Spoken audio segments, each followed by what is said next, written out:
Okay, so I went ahead and cleaned up our graph from the previous video. Here we still have our function f of x, and now we're going to consider the point x is equal to 4. And so that occurs right about here.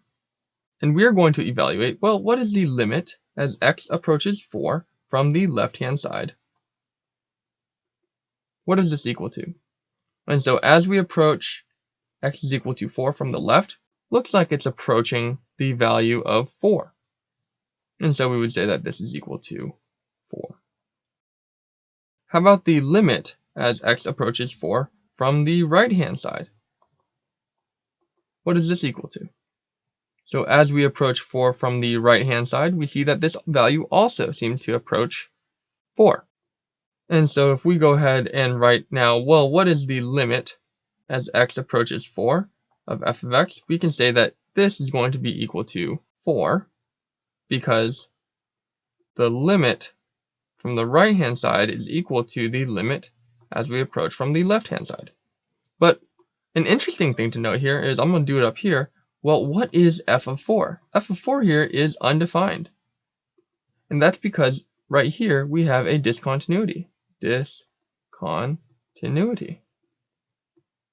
So the important thing to note is that you can have a left-hand limit, a right-hand limit, a overall limit, but the point can still be undefined. Let's look at our last example here. At this point, x is equal to 6. So right here, at this point right here.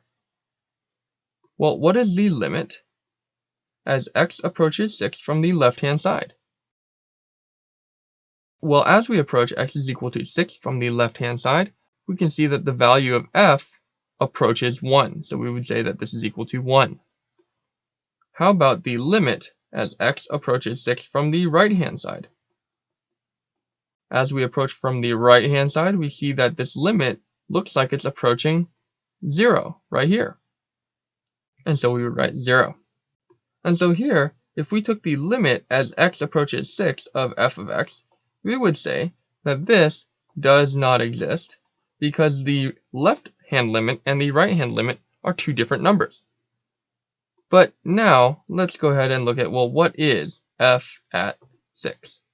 And here, we can see that there is a discontinuity here and a discontinuity here, but f of x does define x is equal to 6 right here. And this value seems to be about 2.